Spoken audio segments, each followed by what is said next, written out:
Woman civil police officer എഴുതുന്ന നമ്മുടെ കൂട്ടുകാരികൾക്ക് വേണ്ടിയുള്ള മോഡൽ ക്വസ്റ്റ്യൻ്റെ രണ്ടാമത്തെ സെറ്റ് ഓഫ് മോഡൽ ക്വസ്റ്റ്യൻസ് ആണ് നമ്മൾ ഇടുന്നത്. അത് രണ്ടാമത്തെ സെറ്റ് എന്ന് പറയാൻ പറ്റത്തില്ല. നമ്മൾ സി പി ഒയുടെ അതിനുമായിട്ട് ബന്ധപ്പെട്ട 5 മോഡൽ ക്വസ്റ്റ്യൻസ് നമ്മൾ തയ്യാറാക്കിയിരുന്നു. 5, 2, 7 മോഡൽ ക്വസ്റ്റ്യൻസ് ആയി ഇപ്പോൾ ടോട്ടൽ നമ്മൾ തയ്യാറാക്കിയിട്ടുള്ളത്. ഈ 7 മോഡൽ ക്വസ്റ്റ്യൻസ് തന്നെ നിങ്ങൾ റിപ്പീറ്റ് ചെയ്തൊന്ന് കണ്ടു കഴിഞ്ഞാൽ തന്നെ നിങ്ങൾക്ക് സ്പെഷ്യൽ ടോപ്പിക്സിൽ ഒരു 15 മുകളിലൊരു മാർക്ക് ഞാൻ ഉറപ്പിക്കാം. നമ്മൾ വെറുതെ സ്പെഷ്യൽ ടോപ്പിക്സ് പറഞ്ഞു പോവുകയല്ല ചെയ്യുന്നത്, അതിൻ്റെ അനുബന്ധ വിവരങ്ങളും അതുപോലെ തന്നെ ഓപ്ഷൻസ് വെച്ചും റിവിഷൻ ചെയ്താണ് പോകുന്നത്. അപ്പോൾ നിങ്ങൾക്ക് കുറച്ചുകൂടെ ബെറ്റർ ആയിട്ട് വരും. അതുപോലെ തന്നെ നമ്മൾ പ്രീവിയസ് ഇയർ സ്പെഷ്യൽ ടോപ്പിക്സിൻ്റെ ക്വസ്റ്റ്യൻസുമായിട്ട് ബന്ധപ്പെട്ട ക്ലാസ് ഇട്ടിട്ടുണ്ട്. അതോടെ മാക്സിമം നിങ്ങൾ കണ്ടിട്ടേ പോകാവൂ. ഈ മോഡൽ ക്വസ്റ്റ്യൻസും അതുപോലെ നമ്മുടെ വീഡിയോ സ്ഥിരമായിട്ട് കാണുന്നവരുണ്ടെങ്കിൽ മോഡൽ ക്വസ്റ്റ്യൻസും, പുതിയതായിട്ട് കാണുന്നവരുണ്ടെങ്കിലും മോഡൽ ക്വസ്റ്റ്യൻസും, അതുപോലെ തന്നെ നമ്മുടെ 7 സെറ്റ് ഓഫ് മോഡൽ ക്വസ്റ്റ്യൻസും, അതുപോലെ തന്നെ നമ്മുടെ 1 മണിക്കൂർ ദൈർഘ്യമുള്ള പ്രീവിയസ് ഇയർ സ്പെഷ്യൽ ടോപ്പിക്സിൻ്റെ ക്ലാസ് ഉണ്ട്. അതുകൂടെ മാക്സിമം ഒന്ന് കാണാൻ ശ്രമിക്കുക. ഇതെല്ലാം നമ്മുടെ പ്ലേലിസ്റ്റിലുണ്ട്. CPO WCPO മോഡൽ ക്വസ്റ്റ്യൻസ് എന്നൊരു പ്ലേലിസ്റ്റ് ഞാൻ തയ്യാറാക്കിയിട്ടുണ്ട്. ആ പ്ലേലിസ്റ്റിൽ കയറി കഴിഞ്ഞാൽ ഈ ക്വസ്റ്റ്യൻസ് എല്ലാം നിങ്ങൾക്ക് കാണാൻ സാധിക്കുന്നതാണ്. ഞാൻ കമൻറ്റ് ബോക്സിൽ പിൻ ചെയ്തിടാം. അപ്പോൾ നമുക്ക് last set of model questions work out ചെയ്യാം. അപ്പോൾ നമ്മൾ ചാനൽ ആദ്യമായിട്ട് കാണുന്ന കൂട്ടുകാരികളുണ്ടെങ്കിൽ മാക്സിമം ഒന്ന് സബ്സ്ക്രൈബ് ചെയ്ത് ബെല്ലൈക്കണോട് അമർത്താൻ ശ്രമിക്കുക. അപ്പം നമുക്ക് ആദ്യത്തെ ക്വസ്റ്റ്യൻ നോക്കാം. ഫസ്റ്റ് ക്വസ്റ്റ്യൻ, ക്രിമിനൽ നടപടിച്ചട്ടം അനുസരിച്ച് വാറണ്ട് ഇല്ലാതെ അറസ്റ്റ് ചെയ്ത ഒരു വ്യക്തിയെ മജിസ്ട്രേറ്റിൻ്റെ അനുവാദമില്ലാതെ എത്ര മണിക്കൂർ കൂടുതൽ കസ്റ്റഡിയിൽ വെക്കാൻ പാടില്ല എന്നാണ്. അപ്പോൾ ക്രിമിനൽ ചട്ടം എന്താണ്? CRPC ആണ്. CRPC അനുസരിച്ച് വാറണ്ട് ഇല്ലാതെ അറസ്റ്റ് ചെയ്ത ഒരു വ്യക്തിയെ മജിസ്ട്രേറ്റിന് അനുവാദമില്ലാതെ എത്ര മണിക്കൂറിൽ കൂടുതൽ കസ്റ്റഡിയിൽ വെക്കാൻ പാടില്ലെന്നാണ്. ഓപ്ഷൻ A 24 മണിക്കൂർ, ഓപ്ഷൻ B 48 മണിക്കൂർ, ഓപ്ഷൻ C 30 മണിക്കൂർ, ഓപ്ഷൻ D 36 മണിക്കൂർ. അപ്പോൾ ഏതാണ് ആൻസർ? നമ്മൾ പഠിച്ചിട്ടുള്ളതാണ് ഓപ്ഷൻ A 24 മണിക്കൂറാണ് ആൻസർ ആയിട്ട് വരുന്നത്. 24 മണിക്കൂർ മറക്കല്ലേ. അടുത്തത് രണ്ടാമത്തെ ക്വസ്റ്റ്യൻ, CRPCയിലെ സെക്ഷൻ 2A എന്താണ്? 2Aയിൽ പ്രതിപാദിക്കുക എന്താണ്? അപ്പോൾ CRPC സെക്ഷൻ 2Aയിൽ പ്രതിപാദിക്കുന്നത് എന്താണെന്നാണ് ചോദിച്ചിരിക്കുന്നത്. ഓപ്ഷൻസ് എന്തൊക്കെയാണെന്നൊക്കെ, കൊഗ്നൈസബിൾ കുറ്റം, ഓപ്ഷൻ B അന്വേഷണം, ഓപ്ഷൻ C നോൺ കൊഗ്നൈസബിൾ കുറ്റം, ഓപ്ഷൻ D ജാമ്യം അനുവദിക്കേണ്ട കുറ്റം. അപ്പോൾ ഏതൊക്കെ നമുക്ക് നോക്കാം. നമ്മൾ എന്താണ് ഇവിടെ പറഞ്ഞിരിക്കുന്നത്? CRPC സെക്ഷൻ 2A ആണ്. CRPC സെക്ഷൻ 2A ഏതുമായിട്ടാണ് വന്നത്? നമ്മൾ പഠിച്ചിട്ടുള്ളതാണ്. CRPC സെക്ഷൻ 2A എന്ന് പറയുമ്പോൾ ജാമ്യം അനുവദിക്കേണ്ട കുറ്റത്തെയാണ് പറയുന്നത്. നമ്മൾ പഠിച്ചിട്ടുള്ളതാണ്. ജാമ്യം അനുവദിക്കേണ്ട കുറ്റത്തെയാണ് CRPC സെക്ഷൻ 2Aയിൽ നമ്മൾ പ്രതിപാദിക്കുന്നത്. അപ്പോൾ എല്ലാവർക്കും അറിയാം, നമ്മുടെ ക്ലാസ് കണ്ടവർക്ക് എല്ലാവർക്കും പെട്ടെന്ന് കത്തും. കാരണം നമ്മൾ ക്ലാസ്സിലെല്ലാം ഇത് വെച്ചാണ് പറഞ്ഞത്, ഉദാഹരണങ്ങളൊക്കെ വെച്ചാണ്. അപ്പോൾ ഇതിൻ്റെ ആൻസർ ഏതാണ് വരുന്നത്? ഓപ്ഷൻ D ആണ് ആൻസർ ആയിട്ട് വരുന്നത്. ജാമ്യം അനുവദിക്കേണ്ട കുറ്റങ്ങളാണ്. ഓപ്ഷൻ 2A CRPC സെക്ഷൻ 2Aയിൽ വരുന്നത് ജാമ്യം അനുവദിക്കേണ്ട കുറ്റമാണ് വരുന്നത്. അപ്പോൾ നമുക്ക് ബാക്കിയുള്ള ഓപ്ഷൻസ് കൂടെ അങ്ങ് പറഞ്ഞു. അപ്പോൾ നമുക്ക് ഇതിനോട് തന്നെ അങ്ങ് ഇപ്പം തന്നെ അങ്ങ് പഠിച്ചു പോകാമല്ലോ. അപ്പം ഒന്നേം തുടങ്ങാം. കൊഗ്നൈസബിൾ കുറ്റം എന്താണ്? നമ്മൾ പഠിച്ചിട്ടുള്ളതാണ്. സെക്ഷൻ 2C ആണ് കൊഗ്നൈസബിൾ കുറ്റം. 2C ആണ് 2C ആണ് കൊഗ്നൈസബിൾ കുറ്റമായിട്ട് വരുന്നത്. അതുപോലെ അന്വേഷണത്തിൻ്റെ സെക്ഷൻ ഏതാ? CRPCയിലെ അന്വേഷണത്തിൻ്റെ സെക്ഷനാണ് 2H എന്നങ്ങ് കണക്കൂട്ടിക്കുക നിങ്ങൾ. H ആണിത്. 2H ആണ് അന്വേഷണം വരുന്നത്. അതുപോലെ തന്നെ നോൺ കൊഗ്നൈസബിൾ കുറ്റം എന്താണ്? നോൺ കൊഗ്നൈസബിൾ കുറ്റം വരുന്നത് 2L ആണ് നോൺ കൊഗ്നൈസബിൾ കുറ്റം വരുന്നത്. അതുപോലെ തന്നെ വെറും കുറ്റം വരുന്നത് എന്താണ്? സെക്ഷൻ 2N ആണ് വെറും കുറ്റം വരുന്നത്. വെറും കുറ്റം N വരുന്നുണ്ട്. അതുപോലെ തന്നെ സമൻസ് കേസ് വരുന്നത് എന്താണ്? 2W ആണ് സമൻസ് കേസ് വരുന്നത്. അതുപോലെ തന്നെ വാറന്റ് കേസ് 2X ആണ്. അപ്പോൾ നമുക്കൊന്നുകൂടെ എല്ലാം കൺഫ്യൂഷൻ പോലെ ആയി കാണും. നമുക്കൊന്നുകൂടെ പറയാം. ഈ ക്വസ്റ്റ്യൻ ആൻസർ ഓപ്ഷൻ D ആണ്. അപ്പോൾ അത് വെച്ചൊക്കെ പറഞ്ഞു പോകാം. CRPC സെക്ഷൻ 2A എന്താണ്? ജാമ്യം അനുവദിക്കേണ്ട കുറ്റം. ഇവിടുത്തെ നമ്മുടെ ആൻസർ അതാണ്, ജാമ്യം അനുവദിക്കേണ്ട കുറ്റം. CRPC സെക്ഷൻ 2A ജാമ്യം അനുവദിക്കേണ്ട കുറ്റം. അതുപോലെ തന്നെ CRPC സെക്ഷൻ 2C എന്താണ്? നോൺ കൊഗ്നൈസബിൾ കുറ്റം. അതുപോലെ തന്നെ CRPC സെക്ഷൻ 2H ആണ് അന്വേഷണം. അതുപോലെ തന്നെ CRPC സെക്ഷൻ 2L ആണ് നോൺ കൊഗ്നൈസബിൾ കുറ്റം. അതുപോലെ തന്നെ കുറ്റം എന്ന് പറയുന്ന CRPC സെക്ഷൻ ഏതാണ്? 2N ആണ്. CRPC സെക്ഷൻ 2N ആണ് കുറ്റം എന്ന് പറയുന്നത്.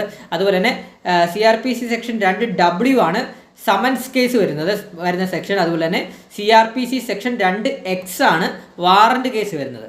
ക്ലിയർ ആയേ? അടുത്ത നമ്മൾ നോക്കാം, സമൻസ് കൈമാറുന്നത് ആർക്കാണ് സമൻസ് കൈമാറുന്നതാണ്? Option A police officer, option B public servant, option C കോടതിയിലെ ഉദ്യോഗസ്ഥൻ, ഓപ്ഷൻ ഡി ഇവരെല്ലാം. നമുക്കറിയാം സമൻസ് കൈമാറുന്നത് പോലീസ് ഓഫീസറിനും കൈമാറാം, അതുപോലെ തന്നെ കൈമാറുന്നത് പോലീസ് ഓഫീസർക്കോ പബ്ലിക് സർവൻറ്റിനോ കോടതി ഉദ്യോഗസ്ഥനോ സമൻസ് കൈമാറാൻ സാധിക്കുന്നതാണ്. അപ്പോൾ ഇതിൻ്റെ ആൻസർ ഏതാണ്? ഓപ്ഷൻ ഡി ആണ് ആൻസർ, അതായത് ഇവരെല്ലാവരും. ക്ലിയർ ആയോ? അടുത്ത 4ാമത്തെ ക്വസ്റ്റ്യൻ, പോക്സോ നിയമപ്രകാരം ഒരു മുതിർന്ന വ്യക്തിയെ അപമാനപ്പെടുത്തണമെന്ന ദുരുദ്ദേശത്തോടെ അയാൾ ഏതെങ്കിലും കുട്ടിയോട് ലൈംഗിക അതിക്രമം ചെയ്തെന്ന വ്യാജ പരാതി നൽകുന്ന ആൾക്ക് ലഭിക്കുന്ന പരമാവധി ശിക്ഷ. അപ്പോൾ എന്താണ് ഇവിടെ പറഞ്ഞിരിക്കുന്നത്? ഒന്നുകൂടെ ക്വസ്റ്റ്യൻ വായിക്കാം. പോക്സോ നിയമപ്രകാരം ഒരു മുതിർന്ന വ്യക്തിയെ അപമാനപ്പെടുത്തണമെന്ന ദുരുദ്ദേശത്തോടെ അയാൾ ഏതെങ്കിലും കുട്ടിയോട് ലൈംഗിക അതിക്രമം ചെയ്തെന്ന വ്യാജ പരാതി നൽകുന്ന ആൾക്ക് ലഭിക്കുന്ന പരമാവധി ശിക്ഷ. പോക്സോ ആക്ട് ആണ് ഇവിടെ ചോദിക്കുന്നത്. അപ്പോൾ നമ്മുടെ വ്യാജപരാതിയുമായിട്ട് ബന്ധപ്പെട്ട ഒരു സെക്ഷൻ ഇതാണ്, നമ്മൾ പഠിച്ചിട്ടുള്ളതാണ്. പോക്സോ ആക്ട് സെക്ഷൻ 22 നമ്മുടെ വ്യാജപരാതി വരുന്നത്. അതായത് വ്യാജമായിട്ട് പരാതികളും വിവരങ്ങളും ഒക്കെ കൊടുക്കുന്നവർക്കുള്ള ശിക്ഷ വരുന്നത് പോക്സോ ആക്ട് സെക്ഷൻ 22 വരുന്നത്. POCSO act section 22. അപ്പോൾ പോക്സോ ആക്ട് സെക്ഷൻ 22 പ്രകാരം ഏതാണ് ശിക്ഷ വരുന്നത്? അതായത് ഒരു മുതിർന്ന വ്യക്തിയെ അപമാനപ്പെടുത്തണമെന്ന ദുരുദ്ദേശത്തോടെ അയാൾ ഏതെങ്കിലും കുട്ടിയോട് ലൈംഗിക അതിക്രമം ചെയ്തെന്ന വ്യാജ പരാതി നൽകുന്ന ആൾക്ക് ലഭിക്കുന്ന പരമാവധി ശിക്ഷ എത്രയാണ്? ആൻസർ എത്രയാണ്? 1 വർഷമാണോ, 2 വർഷമാണോ, 3 വർഷമാണോ? നമ്മൾ പഠിച്ചിട്ടുള്ളതാണ് 6 വർഷമാണ് ശിക്ഷ. 6 മാസമാണ് തടവ്. 6 മാസം തടവ്. 6 മാസം. അപ്പോൾ എങ്ങനെയാണ് ശിക്ഷ പ്രോപ്പറായിട്ട് വരുമ്പോൾ എങ്ങനെയാണ്? 6 മാസം തടവോ പിഴയോ അല്ലെങ്കിൽ ഇവ രണ്ടും. അപ്പം ഇതാണ് ആൻസറായിട്ട് വരുന്നത്. ഓപ്ഷൻ ഡി 6 മാസത്തെ തടവാണ് വരുന്നത്. അപ്പം സെക്ഷൻ 22 പ്രകാരം ഒരു മുതിർന്ന വ്യക്തിയെ അപമാനപ്പെടുത്തണമെന്ന ദുരുദ്ദേശത്തോടെ അയാൾ ഏതെങ്കിലും ഒരു കുട്ടിയോട് ലൈംഗിക അതിക്രമം ചെയ്തെന്ന വ്യാജ പരാതി നൽകുന്ന ആൾക്ക് ലഭിക്കാവുന്ന പരമാവധി ശിക്ഷ 6 മാസം തടവാണ്. 6 മാസം തടവ് മാത്രമല്ല, 6 മാസം തടവോ പിഴയോ അല്ലെങ്കിൽ ഇവ രണ്ടും ലഭിക്കുന്നതാണെന്നാണ് പറയുന്നത്. അതുപോലെ തന്നെ നമ്മുടെ പോക്സോ ആക്ട് സെക്ഷൻ 22 വ്യാജപരാതി പ്രകാരം കുട്ടിയാണ് വ്യാജപരാതി നൽകുന്നതെങ്കിൽ ശിക്ഷയില്ല കേട്ടോ, നോ ശിക്ഷയാണ്. കുട്ടിയാണ് വ്യാജപരാതി നൽകുന്നതെങ്കിൽ, ഒരാളെ പറ്റി കുട്ടിയാണ് ലൈംഗിക ആക്രമണം നടത്തിയിട്ടുള്ള വ്യാജപരാതി നൽകുകയാണെങ്കിൽ സെക്ഷൻ 22 പ്രകാരം കുട്ടിക്ക് നോ ശിക്ഷ. മനസ്സിലായല്ലോ? കുട്ടിക്ക് നോ ശിക്ഷ. അതുപോലെ തന്നെ ഒരു മുതിർന്ന വ്യക്തി ഒരു കുട്ടിക്കെതിരെ വ്യാജപരാതി നൽകിയാൽ 1 വർഷം വരെ തടവാണ്. അത് ഓർത്ത് വെക്കണേ. ഒരു മുതിർന്ന വ്യക്തി കുട്ടിക്കെതിരെ നൽകിയാലാണ് 1 വർഷം തടവ് വരുന്നത്. അപ്പോൾ അത് ഓർത്ത് വെക്കണം, കൺഫ്യൂഷൻ ആവില്ല. ഞാൻ ഒന്നുകൂടെ പറയാം. പോക്സോ ആക്ട് സെക്ഷൻ 22 പറയുന്നത് വ്യാജപരാതികൾക്കുള്ള ശിക്ഷയാണ് പറയുന്നത്. ആ വ്യാജപരാതികൾക്കുള്ള ശിക്ഷ എന്ന് പറയുമ്പോൾ ഒരു മുതിർന്ന വ്യക്തിയെ അപമാനപ്പെടുത്തണമെന്ന ദുരുദ്ദേശത്തോടെ അയാൾ ഏതെങ്കിലും കുട്ടിയോട് ലൈംഗിക അതിക്രമം ചെയ്തെന്ന് വ്യാജപരാതി നൽകുന്ന ആൾക്ക് ലഭിക്കുന്ന ശിക്ഷ എന്ന് പറഞ്ഞാൽ 6 മാസം തടവോ പിഴയോ അല്ലെങ്കിൽ അവ രണ്ടും ലഭിക്കുന്നതാണ്. അതുപോലെ തന്നെ കുട്ടിയാണ് മറ്റൊരാളെ പറ്റി വ്യാജപരാതി നൽകുന്നതെങ്കിൽ കുട്ടിയാണെങ്കിൽ ശിക്ഷയില്ല കേട്ടോ. സെക്ഷൻ 22 പ്രകാരം കുട്ടിയാണ് വ്യാജപരാതി നൽകുന്നതെങ്കിൽ ശിക്ഷയില്ല. അത് ഓർത്ത് വെക്കണം, അത് മറക്കല്ലേ, പരീക്ഷയ്ക്ക് ചോദിക്കും. അതുപോലെ തന്നെ ഒരു മുതിർന്ന വ്യക്തി ഒരു കുട്ടിക്കെതിരെ വ്യാജപരാതി നൽകിയാൽ, ഒരു മുതിർന്ന വ്യക്തി ഒരു കുട്ടിക്കെതിരെ, അതായത് മറക്കല്ലേ, ഒരു മുതിർന്ന വ്യക്തി ഒരു കുട്ടിക്കെതിരെ വ്യാജപരാതി നൽകിയാൽ 1 വർഷം തടവ് പിഴയോ അല്ലെങ്കിൽ ഇവ രണ്ടുമോ ലഭിക്കുന്നതാണ്. മറക്കല്ലേ, സെക്ഷൻ 22 ചോദിക്കാൻ വളരെ ചാൻസ് കൂടുതലാണ്. അടുത്ത ക്വസ്റ്റ്യൻ, ക്വസ്റ്റ്യൻ 5ാമത്തെ ക്വസ്റ്റ്യൻ, പോക്സോ ഇ ബോക്സ് ആരംഭിച്ച വർഷം എന്നാണ്. അപ്പോൾ പോക്സോ ഇ ബോക്സ് ആരംഭിച്ച വർഷം എന്നാണ്? 2017 ആണോ, 2014 ആണോ, 2018 ആണോ, 2016 ആണോ? നമ്മൾ പഠിച്ചിട്ടുള്ളതാണ് 2016 നമ്മുടെ പോക്സോ ഇ ബോക്സ് എന്ന് പറഞ്ഞ സംഭവം വന്നത്. അതായത് ഓൺലൈൻ പോർട്ടൽ വഴി നമുക്ക് പോക്സോ കേസുകൾക്കൊക്കെ പരാതി നൽകാമെന്നാണ് അത് പറയുന്നത്. അതിൽ തന്നെ പറയുന്നുണ്ട് 2016 ഓഗസ്റ്റ് 16 ഇത് സംഭവം നിലവിൽ വന്നത്. പോക്സോ ഇ ബോക്സ് അതോടെ ഓർത്ത് വെച്ചോ, 2016 ഓഗസ്റ്റ് 26 കേട്ടോ. ഓഗസ്റ്റ് 26 പോക്സോ ഇ ബോക്സ് വന്നത് കേട്ടോ. ഓഗസ്റ്റ് 26.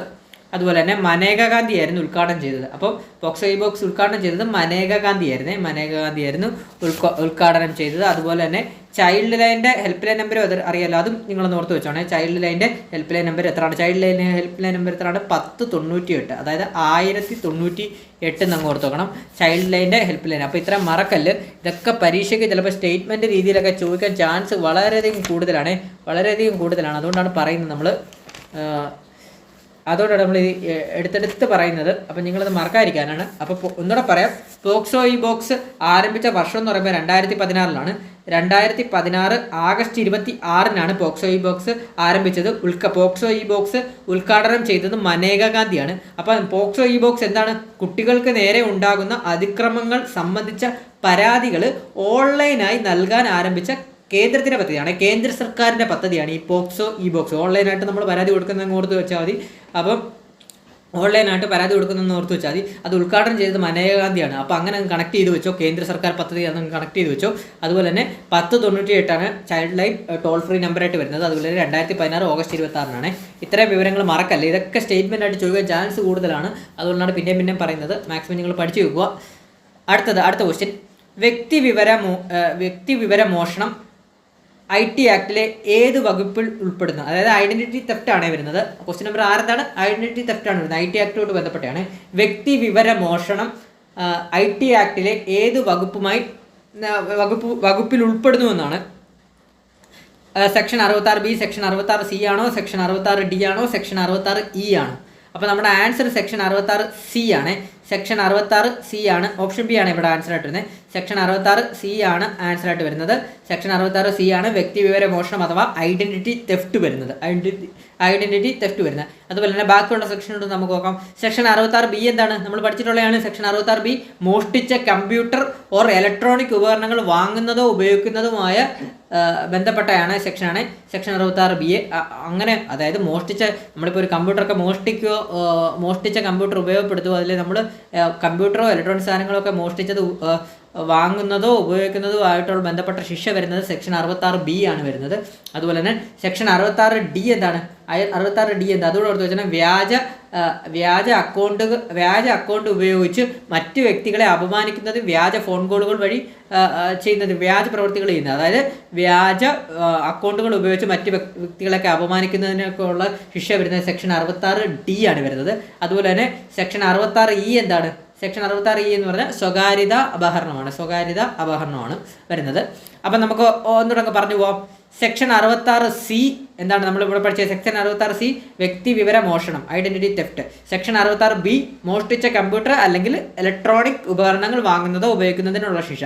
സെക്ഷൻ 66D എന്താണ്? വ്യാജ അക്കൗണ്ട് ഉപയോഗിച്ച് മറ്റു വ്യക്തികളെ അപമാനിക്കുന്നതും അല്ല അപകീർത്തിപ്പെടുത്തുന്നതുമായ കാര്യങ്ങളൊക്കെ ചെയ്യുന്നതിനുള്ള ശിക്ഷയാണ് സെക്ഷൻ 66D വരുന്നത്. അപ്പോൾ ഓർത്ത് വെച്ചോണം, ഈ സെക്ഷൻ 66B, 66C, 66Dയുടെ ശിക്ഷ വരുന്നത് അതുകൂടെ ഓർത്ത് വെച്ചോ. ശിക്ഷ വരുന്നത് എത്രയാണ്? 3 വർഷം വരെ തടവും 1 ലക്ഷം രൂപ പിഴയുമാണ്.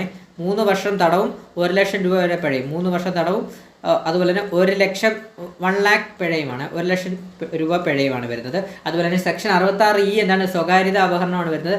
സെക്ഷൻ 66Eയുടെ ശിക്ഷ വരുന്നത് 3 വർഷവും അതുപോലെ തന്നെ 2 ലക്ഷം രൂപയാണ്. 3 വർഷവും അതുപോലെ തന്നെ 2 ലക്ഷം രൂപയാണ് ശിക്ഷ വരുന്നത്. മറക്കല്ലേ. അടുത്തത് ഇലക്ട്രോണിക് രൂപത്തിൽ കുട്ടികളെ സംബന്ധിക്കുന്ന അശ്ലീലം പ്രചരിപ്പിക്കുകയും ചെയ്യുന്ന വ്യക്തിക്ക് തുടർച്ചയായി കുറ്റക്കാരനാണെന്ന് കാണുകയാണെങ്കിൽ IT ആക്ട് പ്രകാരം ലഭിക്കുന്ന പരമാവധി ശിക്ഷയാണ് ഇവിടെ ചോദിച്ചിരിക്കുന്നത്. അപ്പം എന്താണ് ക്വസ്റ്റ്യൻ എന്താണ്? ഒന്നുകൂടെ നമുക്ക് ക്വസ്റ്റ്യൻ വായിക്കാം. ക്വസ്റ്റ്യൻ നമ്പർ 7 എന്താണ്? ഒന്നുകൂടെ നമുക്ക് ക്വസ്റ്റ്യൻ നമ്പർ 7 വായിക്കാം. എന്താണ്? ഇലക്ട്രോണിക് രൂപത്തിൽ കുട്ടികളെ സംബന്ധിക്കുന്ന അശ്ലീലം പ്രദർശിപ്പിക്കുന്നതോ പ്രചരിപ്പിക്കുകയും ചെയ്യുന്ന വ്യക്തിക്ക് തുടർച്ചയായി കുറ്റക്കാരനാണെന്ന് തെളിഞ്ഞു കഴിഞ്ഞാൽ കാണുകയാണെങ്കിൽ IT ആക്ട് പ്രകാരം ലഭിക്കുന്ന പരമാവധി ശിക്ഷ എന്താണെന്നാണ് ചോദിക്കുന്നത്. അപ്പോൾ ഇവിടെ വരുന്ന സെക്ഷൻ ഏതാണ്? ചൈൽഡ് പോണോഗ്രഫിയാണ് ഇവിടെ വരുന്നത്. അപ്പോൾ ചൈൽഡ് പോണോഗ്രഫിയുടെ സെക്ഷൻ ഏതാണ്? അതുകൂടെ നമുക്ക് ഇതിൻ്റെ കൂട്ടത്തിലങ്ങ് പഠിച്ചു പോകാം. ചൈൽഡ് പോണോഗ്രഫിയുടെ സെക്ഷൻ വരുന്നത് 67B ആണ്. IT ആക്ട് 67B ആണ് ചൈൽഡ് പോണോഗ്രഫി വരുന്നത്. അപ്പോൾ അതിൻ്റെ കൂടെ 67 എന്താണ്? അപ്പം 67A വരുന്നത് പോണോഗ്രഫിയാണ് വരുന്നത്. അതുപോലെ തന്നെ 67A പോണോഗ്രഫി, 67Bയും 67B ചൈൽഡ് പോണോഗ്രഫിയാണ് വരുന്നത്. ചൈൽഡ് പോണോഗ്രഫി പെട്ട ക്വസ്റ്റ്യൻ ആണ് ഈ ചോദിച്ചിരിക്കുന്നത്. അപ്പോൾ അതിൻ്റെ ശിക്ഷ എന്താണെന്നാണ് ചോദിച്ചിരിക്കുന്നത്. അപ്പോൾ ഇവിടെ നോക്കണം, നിങ്ങൾ ഇവിടെ ശ്രദ്ധിക്കണേ. പ്രചരിപ്പിക്കുകയും ചെയ്യുന്നത് തുടർച്ചയായി എന്നുള്ളൊരു ഇത് കണ്ടിട്ടുണ്ട്. അപ്പോൾ നമുക്ക് ഓർക്കണം, നമ്മൾ ചൈൽഡ് പോണോഗ്രഫിയുടെ സെക്ഷൻ 67Bയുടെ ശിക്ഷ വരുമ്പം നമ്മൾ എന്താണ് പറഞ്ഞത്? അതിൻ്റെ ശിക്ഷ വരുന്നത് 5 വർഷം വരെ തടവും 10 ലക്ഷം രൂപ വരെ പിഴയുമാണ് അതിൻ്റെ ശരിക്കുള്ള ശിക്ഷ വരുന്നത്. അതുപോലെ ഇത് ഇവിടെയാണ് ഇതിൻ്റെ ഈ ഒരു ക്വസ്റ്റിൻ്റെ ഒരു ഇത് ട്രാപ്പ് കിടക്കുന്നത്. അതായത് നമ്മൾ എക്സാം ഹാളിൽ ഇരിക്കുമ്പോൾ സെക്ഷൻ 67B ആണല്ലോ, ചൈൽഡ് പോണോഗ്രഫി ആണല്ലോ. അപ്പോൾ ചൈൽഡ് പോണോഗ്രഫിയുടെ ശിക്ഷ എന്താണ്? 5 വർഷം വരെ തടവും 10 ലക്ഷം രൂപ വരെ പിഴയിൽ ലഭിക്കുന്ന കുറ്റകൃത്യം. അതൊക്കെ നമ്മൾ കറപ്പിച്ചിട്ടങ്ങ് പോകും. അവിടെയാണ് നമ്മുടെ ട്രാപ്പ് വരുന്നത്. അപ്പോൾ ഇവിടെ നമ്മൾ തുടർച്ചയായി ആ സെക്ഷൻ 67Bയിൽ തന്നെ എടുത്തു പറയുന്നുണ്ട്. നമ്മൾ രണ്ടാമത്തെ അല്ലെങ്കിൽ തുടർന്നുള്ള, അതായത് രണ്ടാമത്തെ തുടർച്ചയായുള്ള കുറ്റത്തിന് 7 വർഷം വരെ തടവും 10 ലക്ഷം രൂപ വരെ പിഴയും നൽകണം. അപ്പോൾ 7 വർഷം വരെ തടവും 10 ലക്ഷം രൂപ 7 വർഷം വരെ തടവും 10 ലക്ഷം രൂപ വരെ പിഴയും നൽകണം. അപ്പോൾ ഓപ്ഷൻ എ ആണ് ഇവിടെ ആൻസറായിട്ട് വരുന്നത്, എ ആണ്. അപ്പോൾ നമ്മുടെ ഈ ട്രാപ്പ് മനസ്സിലാക്കണേ, തുടർച്ചയായി കുറ്റക്കാരനാണ് തെളിവ്. ചൈൽഡ് പോണോഗ്രഫി വഴി തുടർച്ചയായി കുറ്റം ചെയ്യുന്ന ഒരു വ്യക്തിയാണെങ്കിൽ, കുറ്റക്കാരനാണെന്ന് കാണുകയാണെങ്കിൽ IT ആക്ട് സെക്ഷൻ 67B പ്രകാരം 7 വർഷം വരെ തടവും 10 ലക്ഷം രൂപ വരെ പിഴയും. 7 വർഷം തടവും 10 ലക്ഷം രൂപ വരെ പിഴയുമാണ് വരുന്നത്. അല്ലാത്ത പക്ഷം 5 വർഷം വരെ തടവും 10 ലക്ഷം രൂപ വരെ പിഴയും ലഭിക്കുന്ന കുറ്റകൃത്യമാണ്. 67Bയുടെ ശിക്ഷ എന്ന് പറഞ്ഞാൽ അതോടൊപ്പം ഇപ്പോൾ പറഞ്ഞു പോകാം, 5 വർഷം വരെ 5 ഇയേഴ്സ് 5 വർഷം വരെ തടവും അതുപോലെ തന്നെ 10 ലക്ഷം രൂപയാണ് 67 ചൈൽഡ് പോണോഗ്രഫിയുടെ ശിക്ഷ എന്ന് പറഞ്ഞാൽ ഇതാണ് വരുന്നത്. ഇത് ആവർത്തിച്ചാലാണ് 7 വർഷം വരെ തടവും 10 ലക്ഷം രൂപ പിഴയും. അപ്പോൾ 5, 2, 7 ആവർത്തിക്കുമ്പോൾ 2 കൂട്ടി എന്നങ്ങ് ഓർത്ത് 7 വർഷം വരെ തടവും 10 ലക്ഷം രൂപ വരെ പിഴയുമാണ്. അപ്പോൾ ക്ലിയർ ആയേ? 67B ക്ലിയർ ആയേ? അതുപോലെ തന്നെ IT ആക്ടിലെ നമ്മളിപ്പോൾ പറഞ്ഞ സെക്ഷൻസ് അല്ലേ, അതായത് സെക്ഷൻ 66 തുടങ്ങുന്ന അതിൻ്റെ ബൈ സെക്ഷൻസ് എല്ലാം നമ്മൾ പഠിക്കണം. അതുപോലെ തന്നെ സെക്ഷൻ 67 പഠിക്കണം. അതുപോലെ തന്നെ IT ആക്ടിലെ പ്രധാനപ്പെട്ട വകുപ്പുകളുടെ എല്ലാം നമ്മൾ ക്ലാസ് എടുത്തിട്ടുണ്ട്. അത് മാക്സിമം കാണാൻ നോക്കണം. മാക്സിമം നിങ്ങൾ കാണാൻ ശ്രമിക്കുക. IT ആക്ട് ചെറിയൊരു ടോപ്പിക്കാണ്. അപ്പോൾ നിങ്ങൾക്ക് പെട്ടെന്ന് തന്നെ ഇത് പഠിച്ചെടുത്ത് കഴിഞ്ഞാൽ 2 മാർക്ക് സ്കോർ ചെയ്യാൻ സാധിക്കുന്നതാണ്. അപ്പോൾ അടുത്തതിലോട്ട് പോവാം. അടുത്ത NDPS ആക്ടാണ്. ക്വസ്റ്റ്യൻ നമ്പർ 8 എന്താണ് പറയുന്നത്? NDPS നിയമപ്രകാരമുള്ള ഏറ്റവും ഉയർന്ന ശിക്ഷ എന്താണ്? അപ്പം NDPS നിയമപ്രകാരമുള്ള ഏറ്റവും ഉയർന്ന ശിക്ഷ എന്താണെന്നാണ്. അപ്പോൾ ഏറ്റവും ഉയർന്ന ശിക്ഷ എന്താണെന്നാണ് ചോദിച്ചിരിക്കുന്നത് NDPS. അപ്പോൾ ഓപ്ഷൻസ് തന്നിട്ടുണ്ട്. ഓപ്ഷൻ എ ജീവപര്യന്തം, ഓപ്ഷൻ ബി 20 വർഷം വരെയുള്ള തടവ്, പിഴ, അതുപോലെ തന്നെ ഓപ്ഷൻ സി വധശിക്ഷ, ഓപ്ഷൻ ഡി എന്താണ്? 14 വർഷത്തിൽ കുറയാതെയുള്ള കഠിന തടവ്, പിഴ എന്നാണ് വരുന്നത്. അപ്പോൾ NDPS ആക്ട് ആണ് വരുന്നത്. അതായത് narcotic drugs and psychotropic substance act 1985. അത് പ്രകാരം ഉള്ള ഉയർന്ന ശിക്ഷ എന്താണെന്ന്, ഉയർന്ന ശിക്ഷ. അപ്പോൾ ഇവിടെ നമ്മൾ ഉയർന്ന ശിക്ഷ പറയുമ്പോൾ ഇവിടെ വരുന്നത് നമ്മൾ NDPS ആക്ടിലെ കഴിഞ്ഞ CPO എക്സാമിന് ഈ ചോദ്യം തന്നെ ചോദിച്ചിട്ടുള്ളതാണ്. അതായത് ഇതുമായിട്ട് ബേസ് ചെയ്തുള്ള ചോദ്യമാണ്. വധശിക്ഷയാണ് ആൻസറായിട്ട് വരുന്നത്. അതായത് NDPS ആക്ടിലെ ഏറ്റവും ഉയർന്ന ശിക്ഷ എന്ന് പറഞ്ഞാൽ വധശിക്ഷയാണ്. വധശിക്ഷയുമായിട്ട് ബന്ധപ്പെട്ട സെക്ഷനാണ് വരുന്നത് സെക്ഷൻ 31A. Section 31A CPOക്ക് ചോദിച്ചിട്ടുള്ളതാണ്. ഇനി ചിലപ്പോൾ റിപ്പീറ്റ് ചെയ്യാൻ ചാൻസ് ഉണ്ട്. Section 31A NDPS act section 31A ആണ് വധശിക്ഷയ്ക്കുള്ള ശിക്ഷ എന്ന് പറയുന്നത്. അപ്പോൾ സെക്ഷൻ 31A എന്താണെന്ന് അറിയണ്ടേ? അതുകൂടെ നമുക്ക് അങ്ങ് പഠിച്ചങ്ങ് പോവാം. അതായത് കുറ്റകൃത്യങ്ങൾ ആവർത്തിക്കുന്നതിനുള്ള വധശിക്ഷയാണ് സെക്ഷൻ 31A വരുന്നത്. അതായത് സെക്ഷൻ 31A വരുമ്പോൾ ഞാൻ ചുരുക്കി പറയാം. നമ്മളിപ്പം NDPS ആക്ടിലെ സെക്ഷൻ 19 ഉണ്ട്. അതുപോലെ തന്നെ NDPS ആക്ടിലെ സെക്ഷൻ 24 ഉണ്ട്. അതുപോലെ തന്നെ നമ്മുടെ NDPS ആക്ടിലെ സെക്ഷൻ 27 ഉണ്ട്, 27A ഉണ്ട്. ഈ 3 സെക്ഷൻസും ആവർത്തിച്ചാലാണ് ഈ സെക്ഷൻ 31A പ്രകാരം വധശിക്ഷ ലഭിക്കുന്നത്. അതായത് ഞാൻ പറയാം. സെക്ഷൻ 19 എന്താണെന്ന് നിങ്ങൾക്കറിയാമോ? 19 നമ്മൾ പഠിച്ചതാണ്. 19 എന്താണ്? കർഷകൻ കറുപ്പ് മോഷ്ടിച്ചാൽ ലഭിക്കുന്ന ശിക്ഷയാണ് സെക്ഷൻ 19 വരുന്നത്. അതുപോലെ തന്നെ സെക്ഷൻ 24 എന്താണ്? കേന്ദ്ര സർക്കാരിൻ്റെ അംഗീകാരമില്ലാതെ ഇന്ത്യക്ക് പുറത്തു നിന്ന് ഏതെങ്കിലും മയക്കുമരുന്നോ ലഹരി പദാർത്ഥങ്ങളോ ഇന്ത്യക്ക് പുറത്തുള്ള ഏതെങ്കിലും വ്യക്തിയുമായി കച്ചവടത്തിൽ ഏർപ്പെടുകയും മറ്റോ ചെയ്താൽ 10 വർഷം മുതൽ 20 വർഷം വരെ തടവ് ശിക്ഷയും 1 മുതൽ 2 ലക്ഷം രൂപ വരെ പിഴ ശിക്ഷയും ലഭിക്കുന്നതാണ്. ഇതുപോലെ തന്നെയാണ് കർഷകൻ കറുപ്പ് മോഷ്ടിച്ചാലുള്ള ശിക്ഷയും 19 വരുന്നത്. അതുപോലെ തന്നെ സെക്ഷൻ 27A എന്ന് പറഞ്ഞ അനധികൃത ലഹരി കടത്ത് ധനസഹായം നൽകുന്നതിനുള്ള കുറ്റവാളികൾക്കുള്ള അഭയം നൽകുന്നതിനുള്ള ശിക്ഷയാണ് വരുന്നത്. ഈ 3 സെക്ഷൻസില്ലേ, ഇത് ഒന്നുകൂടെ പറയാം. സെക്ഷൻ 19 എന്താണ്? കർഷകൻ കറുപ്പ് മോഷ്ടിച്ചാൽ ലഭിക്കുന്ന ശിക്ഷയാണ്. സെക്ഷൻ 24 കേന്ദ്ര സർക്കാരിൻ്റെ അംഗീകാരമില്ലാതെ ഇന്ത്യയുടെ പുറത്തുനിന്ന് ലഭിക്കുന്ന ഏതെങ്കിലും മയക്കുമരുന്നോ ലഹരി പദാർത്ഥങ്ങളോ ഇന്ത്യയിലെ പുറത്തുള്ള ഏതെങ്കിലും വ്യക്തിയുമായിട്ട് കച്ചവടം നടത്തുന്നതിനുള്ള ശിക്ഷ. അതുപോലെ തന്നെ സെക്ഷൻ 27A എന്ന് പറയുന്നത് അനധികൃത ലഹരിക്കടത്തിന് ധനസഹായം നൽകുന്നതിൽ കുറ്റവാളികൾക്ക് അഭയം നൽകുന്നതിനുള്ള ശിക്ഷയാണ്. ഈ 3 ശിക്ഷകളുടെ കോമൺ ആയിട്ടുള്ള ശിക്ഷ, അതായത് ഈ 3 സെക്ഷൻസിന്റെ ശിക്ഷ എന്ന് പറയുന്നത് എന്താണ് വരുന്നത്? 10 വർഷം വരെ തടവ്, 10 മുതൽ 20 വർഷം വരെ തടവ് ശിക്ഷയും 1 മുതൽ 2 ലക്ഷം രൂപ വരെ പിഴയുമാണ് വരുന്നത്. അപ്പോൾ ഈ 3 സെക്ഷൻസിലെ 3 കുറ്റങ്ങളും, അതായത് ആവർത്തിച്ചാലാണ് സെക്ഷൻ 31A പ്രകാരം വധശിക്ഷ ലഭിക്കുന്നത്. അതിൽ കണ്ടീഷൻസ് ഉണ്ട്, അതുകൂടെ ഒന്ന് പറഞ്ഞു പോവാം.